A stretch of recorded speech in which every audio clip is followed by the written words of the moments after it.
Hey Gearheads, nice to see you again on In Gear. This week's special episode, we talk again to Stephen Tan from 4-Wheel Drive Equipment about 4x4 for show. And then a mean Italian monster, the Ducati Monster 1200S. And then a very, very cool Citroen, the DS3 Racing. Enjoy!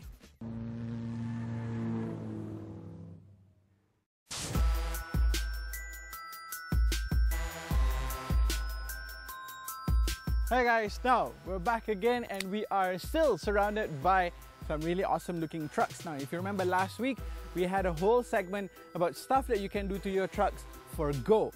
That is going off-roading. Now we want to talk about the stuff that you can do for show. That means to show your truck off, man, because it's cool.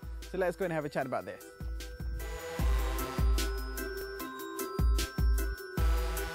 It's the only app that I introduced the man himself. This is Stephen. Stephen, thanks a lot for joining us. Of course, Stephen is with 4-Wheel Drive Equipment and he's going to tell us a little bit about the stuff that you can do to your car. The thing is, doing to your car within the limits of the law, right? Because talk to us a little bit about some of the problems that you see when people do stuff like jacking up their cars without consenting what the law requires them to do. I understand that most people want to do up the car to look mature. Look fierce, no?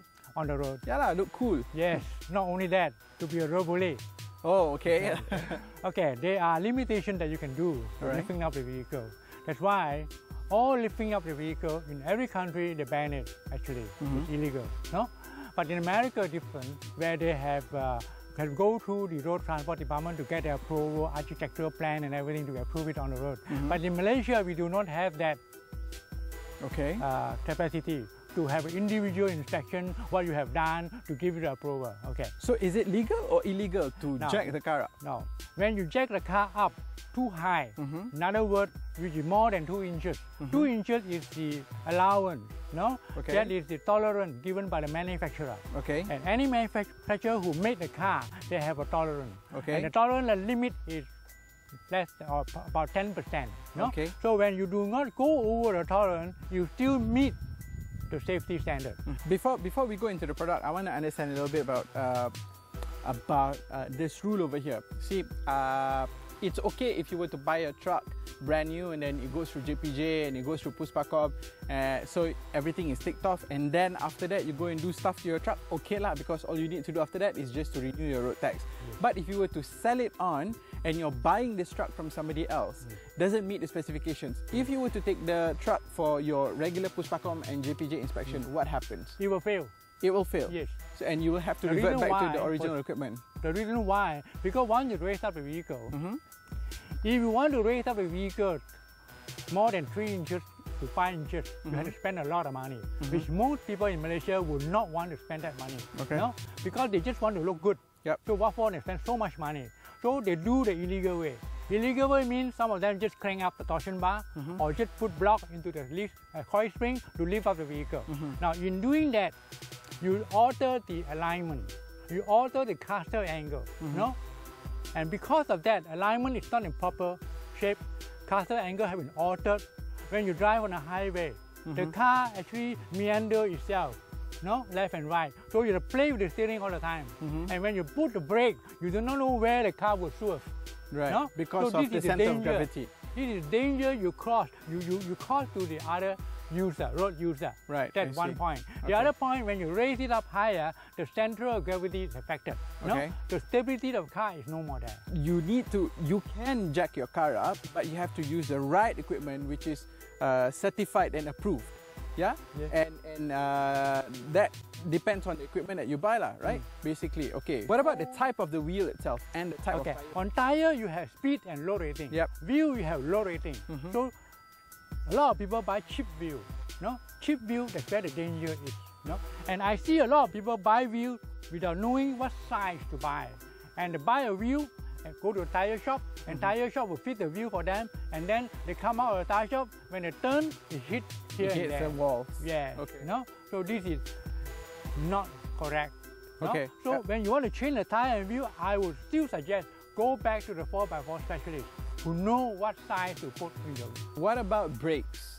brake system. Okay, when you put a bigger tire, you will affect your braking capability because your normal tire size, and the width of tire also change when you go for bigger tire.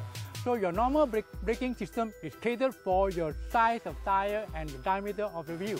When you change the diameter and the width of the tire, the force will be changed. So your existing brake system may not be sufficient to brake the vehicle or stop the vehicle at a certain distance. Right. So if you do want to put a bigger tire, please beef up the braking system. Right, I see. Okay, and finally, of course, to make it look garang and cool, you have stuff like this, racks and lights and all. Is there a rule for this kind of stuff? Rack especially very important. Okay. If you put a flimsy rack and you carry load on the highway, when they run, the whole rack fall off, what happens? Many people will die. No? So rack is quite very important in fact. No? So the rack must have load rating again. No? Which manufacturer make it? No? Not any Tom, Dick and Harry at the backyard will wear a rack for you without testing it. No? So it's a dangerous thing. I see. So everything that goes through the vehicle must carry technical spec. I keep on emphasizing technical spec because technical spec relate to safety. So in short, even if you're doing your car up for show, you still have to get the right equipment, the right accessories, and not just anything out there. Yes. Okay, because it all falls down back because to you're technical. going on high speed, anything can fly off. No? Even the accessories, for example, fender flare like that. These are fender flare accessories. Now, on high speed, if this gum is no good, it fly off. The people following you hit the glass, accident happen. Just a simple thing like that. Understood. Yeah. Okay, Stephen, thank you so much for that. All right, so there you have it. Now you know you can really do a lot of stuff to make your car more showy, but it's not just about picking anything up. It's about choosing the right accessories that offers you safety and also technical reliability, and most importantly, that you are staying on the right side of the law. Okay, so don't forget, we've got a lot more stuff coming your way, so don't you be going nowhere.